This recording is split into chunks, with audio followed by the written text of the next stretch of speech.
오늘은 골로새 교회의 모범, 골로새 교회의 모범 이란 제목으로 말씀을 상고합니다.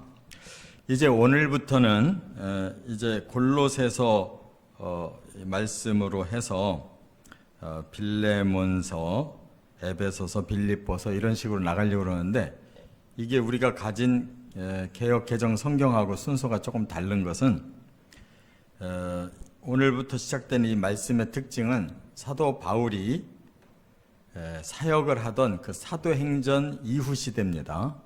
말하자면 사도행전 28장에 보면 사도 바울이 로마로 끌려갔잖아요. 그래서 감옥에 들어갔다, 그 얘기까지 나오거든요. 그런데 이제 감옥에서의 생활은 사도행전 28장 이후가 없어요. 그러면 사도 바울이 옥에서 쓴 서신이 있어요. 그걸 보고 옥중서신이라고 그래요. 옥중서신. 이 네 가지가 있어요. 우리 개역 개정으로 말하면 에베소서, 또 빌립보서, 골로새서, 빌레몬서 이렇게 네 개를 옥에서 썼다는 겁니다. 감옥에서. 그런데 지금 여기 연대기 성경은 그 네 개를 순서가 먼저 골로새서고, 그 다음에 빌레몬서고, 그 다음에 에베소서고, 빌립보서다. 이제 쓰여진 순서가 그렇다, 이제 그런 뜻이에요. 이것은 어디 옥에서 썼을까? 로마 옥에서 썼어요. 로마로 들어가서 바로 옥에 갇혔어요. 그래서 한 2, 3년 정도 이렇게 갇혀 있을 때 이 옥중서신을 일단 쓰고, 그리고 풀려났어요. 그래서 그가 꿈꾸던 땅끝, 그 당시에 땅끝은 지중해 끝에 대서양으로 나가는 출입구 부분에 스페인이 있는데 거기를 서바나라고 그랬어요. 그 당시에는. 그래서 이제 성경에는 더 이상 나오지 않지만 전승 교회 역사의 책을 이제 종합해 보니까 바울이 거기 가서 서바나에서도 복음 전하고 다시 돌아왔어요. 그런데 다시 붙잡혀요. 그게 바로 네로 시대예요. 그래서 1차 감옥에 예루살렘에서 로마로 들어가서 1차 감옥 생활한 것은 서기 61년부터 63년이라고 봐요. 그때 이제 이 옥중서신이 쓰여졌다고 보고, 그 다음에 풀려 나와서 서바나 갔다가 이제 돌아와서 두 번째 감옥에 갇힌 때가 이제 65년에서 67년 이렇게 봐요. 그러다가 이제 네로에게 순교를 당했는데, 이 옥중서신 이후에 풀려나서 쓴 서신이 디모데 전서와 디도서 다닐 때, 그리고 마지막 2차 감옥에 들어가서 죽음이 임박한 걸 느끼고 디모데를 보고 빨리 오라고 한 것이 디모데 후서예요. 디모데 후서를 읽어보면 사도 바울이 죽음이 드리워진 것을 느끼는 구절이 계속 나오죠. 그래서 그 서신, 옥에서 쓴 요 네 개는 옥중서신, 그 뒤에 쓴 디모데 전후서, 디도서는 목회서신, 이렇게 일방적으로 말해요. 개인 목회자에게 교훈을 주고 교회를 이렇게 다스려라, 교역자는 이런 태도로 살아야 된다, 이런 걸 가르쳤기 때문에 목회서신이라고 그래요. 그래서 오늘부터는 옥중서신 4편, 또 목회서신 3편 이렇게 해서 이제 쭉 앞으로 새벽마다 할 겁니다. 이것은 사도 바울 사도행전 이후에 나오는 상황이다. 이것만 아시면 돼요. 자, 그러면 골로새 교회가 어디 있느냐? 우리가 계시록을 공부할 때 2장, 3장이 소아시아 7교회가 나왔었거든요. 그 7교회 중에서 에베소부터 이렇게 출발해서 한 바퀴를 돌았는데 제일 마지막 교회 이름이 라오디게아였어요. 라오디게아. 근데 이 라오디게아 교회 특징이 뜨겁지도 않고 차지도 않다 그랬거든요. 뜨거우려면 뜨거울고 차려면 차라 한 그 말씀이 그 골로새가 바로 그 라오디게아 근처에 있었는데 거기서는 찬물이 나오는 거예요. 그 다음에 라오디게아 위쪽에 있는 히에라폴리스라고 하는 곳은 이제 성지순례 가보면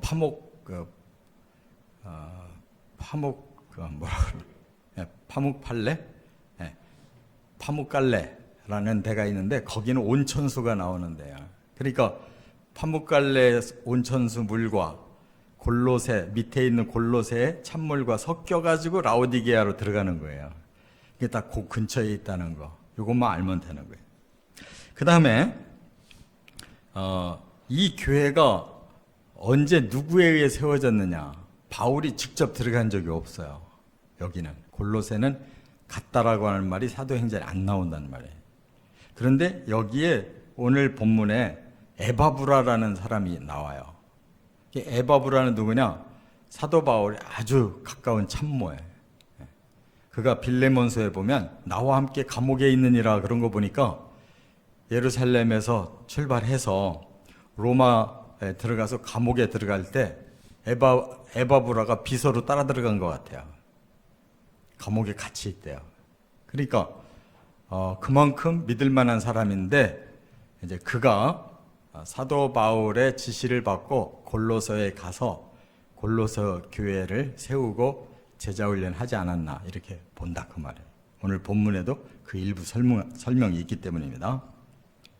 그런데 그럼 왜 골로새서를 썼을까? 바울이 직접 개척도 안 한 교회인데 그것은 바로 소아시아 7교회의 그 옆에 있을 뿐만 아니라 골로새 교회는 상당히 모범적인 교회예요. 그래서 오늘 제목을 골로새 교회의 모범을 바울이 얘기했기 때문에 그 제목을 이제 그렇게 넣게 됐는데 한 가지 걱정이 있었어요. 그 시대에는 영지주의라는 잘못된 이단이 있어가지고 교회를 침투하는 거예요. 바울과 그 선교사들이 복음을 잘 전해서 세우고 나면 꼭 이단이 들어오는 거예요. 그런데 이 골로새 교회에 아주 강한 이단이 4가지나 있어요. 그 들어오는 거예요. 거짓 교사가 와서. 그게 뭐냐? 헬라 철학이 복음의 가미가 돼요. 헬라 철학이 가미가 되고, 그 다음에 율법주의가, 골수 유대인들이 복음이 율법과 함께 해야지 구원받는다라고 가르치니까 율법주의가 복음에 들어와 있고, 또 하나가 신비주의가 들어오는 거예요. 신비주의. 영지주의의 한 파는 신비주의자들이에요. 신비주의가 복음에 들어와가지고 복음이 자꾸 신비롭게만 해석되는 거예요. 4번째가 또 반대로 금욕주의가 들어와요. 그래가지고 우리 몸을 쳐서 하나님 앞에 내가 충성해야 된다. 근데 복음은 그렇게 내 몸을 내가 친다고만 되는 게 아니거든요. 우리의 마음을 쳐야지 몸을 쳐가 되겠냐고. 그게 금욕주의라는 거예요. 이 4가지의 이단 사상이 들어올 그런 상황이기 때문에 바울이 그 모든 것을 해결할 길은 예수 그리스도의 복음이다. 그래서 그리스도론 그러면 가장 유명한 게 골로새서란 말이에요. 우리는 그리스도에게 아주 그냥 뿌리를 깊이 박기만 하면 이 모든 이단 사상을 이겨낸다는 거 깨달으시기 바랍니다. 자, 여기까지 이제 서론적인 말씀을 드렸고 오늘 본문에 3가지 모범을 말씀하고 있어요. 첫째, 6절부터 8절로 먼저 뒤에 부분부터 해봐야 말씀이 풀려요. 6절부터 8절에 보면 제자 훈련이 잘 된 교회라는 거예요. 바울이 직접 세우지 않았어도 바울 못지않게 바울의 참모 에바브라가 영향을 끼친 교회예요. 여기 7절에 그랬죠. 이와 같이 우리와 함께 종된 사랑하는 에바브라에게 너희가 배웠나니. 에바브라가 고린도 교회의 성도들을 제자훈련 시켰다는 거예요. 에바브라에게 배웠다. 제자훈련한 거예요. 그런데 그가 누구냐? 그는 너희를 위한 그리스도의 신실한 일꾼이다. 그리스도의 신실한 일꾼인 에바브라가 가르쳤으니까 그 신자들이 제자 훈련이 잘 되면 그리스도의 신실한 일꾼이 되는 거죠. 그래서 어떻게 그 제자 훈련의 결과가 나타났느냐? 성령 안에서 너희 사랑을 우리에게 알린 바라 그랬어요. 성령이 역사해서 그 제자 훈련 받은 성도들이 말씀만이 아니라 성령의 역사까지 임하니까 사랑이, 그 신자들의 열매가 사랑이 있었다는 거예요. 그래서 이제 그거는 다음 두 번째 대지에서 좀 자세하게 상고할 거예요.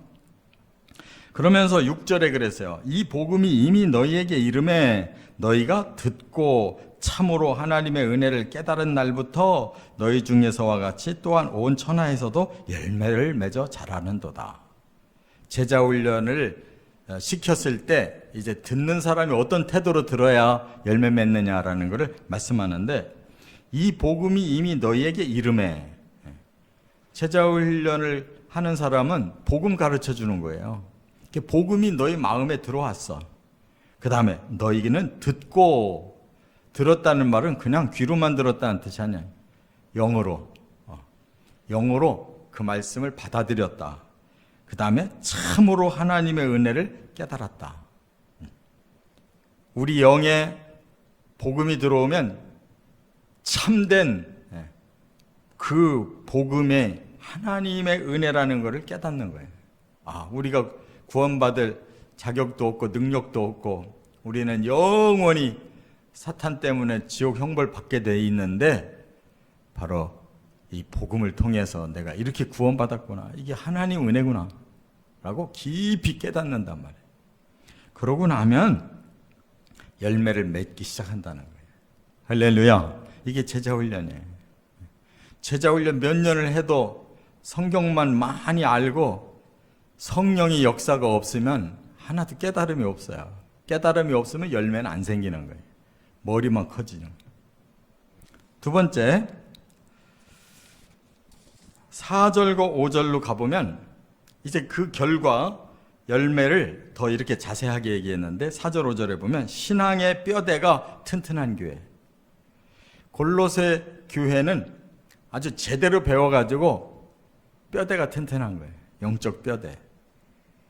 집도 뼈대가 중요하잖아요. 우리 사람도 뼈대가 중요한 거예요. 뼈가 튼튼해야 나머지가 제대로 되는 거예요.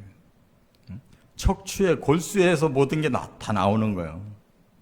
척추를 고장났다, 골수가 현찮다 그러면은 사람은 건강할 수가 없는 거예요.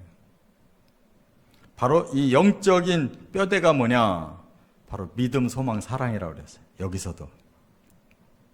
그래서 5절에 보니까 먼저 이렇게 말씀해, 너희를 위하여 하늘에 쌓아둔 소망으로 말미암음이니 곧 너희가 전에 복음 진리의 말씀을 들은 것이라. 그러니까 복음 진리의 말씀을 에바브라에게 잘 배워서 그 마음에 깨달음이 깊이 생기니까 열매 맺었는데, 첫 번째 열매가 뭐냐? 하늘에 쌓는 소망이라는 열매가 맺었다. 그러니까 예수를 제대로 믿고 나면 첫째가 천국 소망이 생기는 거예요. 이 땅에는 소망이 없구나. 나는 그동안 괜히 헛다리 짚고 살았는데 내가 복음을 알고 보니까 진짜 내가 소망을 둬야 될 거는 하늘이구나. 하늘에 쌓은 소망, 천국 소망. 이게 제일 먼저 생기는 거예요. 순서로 보면. 그러면 그 천국에 대한 소망을 가지고 그 다음에 어떤 열매 맺느냐? 믿음의 열매를 맺는 거예요. 여기 4절에 보니까 이는 그리스도 예수 안에 너희의 믿음과, 천국을 가고 싶은 소망이 생겼는데 어떻게 하면 갈까? 예수를 통해 가는구나. 예수님이 나를 천국으로 이끌어 주시는구나. 그러니까 그리스도 예수 안에 있는 믿음이 그 다음에 열매가 되는 거예요. 그 다음에 세 번째는 사랑의 열매가 생겨요. 어떤 열매? 모든 성도에 대한 사랑을 들었으며, 아까 에바브라가 그랬잖아요. 너희의 사랑을 나에게 전해줬다. 너희들이 어떻게 사랑하며 사는지를 내가 알았다. 그러니까 성도들이 사랑으로 하나님의 은혜를 깨달으니까 이제 이기적인 생각 없어지고, 약삭빠르게 막 세속에서 막 살을 생각을 싹 내버리니까 사람들의 마음이 순수해져 가지고 여기서부터 천국이 시작된 거예요. 그래서 서로 성도 간에 사랑하니까 그 작은 천국을 이룬 거지. 그게 하나님의 교회고 성도의 열매인 거예요. 교회의 성도들을 만나고 싶은 마음으로, 그 사랑을 나누고 싶은 마음으로 신앙생활을 해야 그게 신자의 열매지. 교회 오면 자꾸 이해관계에 뭔가 걸려가지고 뭐 돈 문제니 감정 문제니 뭐 자리 다툼이니 뭐 자꾸 이런 거 생기면 교회 지옥이에요. 여기를 탁 털고 천국 가고자 하는 사람들이 자꾸 이해관계 가지고 신자들을 얽히면 되겠냐고. 그런 것이 싹 초월돼야 돼. 성도 간에 순수한 사랑으로 이렇게 뭉쳐지면 뭐 피를 나눈 형제보다 더 좋은 거예요. 뭐 누가 은인이 나에게 나타나가지고 뭐 도와준 거예요. 비할 바가 아니에요. 할렐루야. 천국의 소망이 생기고 거기까지 나를 인도하실 예수 그리스도에 대한 믿음이 확고하고, 그리고 여기서부터 우리는 함께 천국 가는구나 하고 그 사랑이, 순수한 아가페의 사랑이 성도들과 함께 나누어지기 시작하면 정상적으로 제자훈련 받은 열매를 보여주는 거예요. 끝으로 세 번째, 1절부터 3절에 사도 바울이 인사말을 겸해서 골로새 교회를 칭찬하고 있어요. 뭐라고 칭찬했느냐? 여기 보니까 2절에 그랬어요. 골로새에 있는 성도들 곧 그리스도 안에서 신실한 형제들에게 편지하노니 그랬거든요. 자, 여기 신실한 형제 하니까 생각나는 사람이 아까 에바브라잖아요. 에바브라. 사도 바울이 에바브라를 소개할 때 뭐라고 그랬어요? 7절에 그는 너희를 위한 그리스도의 신실한 일꾼이요 그랬잖아요. 그 신실한 일꾼에게 제자훈련을 받고 나니까 골로새 교인들도 신실한, 그리스도 안에서 신실한 형제들이 됐다는 거예요. 그 애비의 그 자식인 거예요.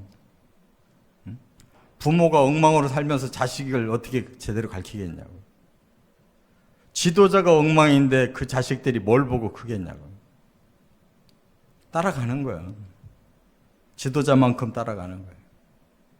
에바브라가 바로 하나님 앞에, 예수 그리스도 앞에 그렇게 신실한 일꾼인데, 그가 제자훈련을 했더니 그 제자훈련을 받은 고린도 교회 교인들도 그리스도 안에서 신실한 다 형제들이 되어 있다는 거예요. 신자들이 되어 있다. 이거보다 더 좋은 칭찬이 어디 있어요?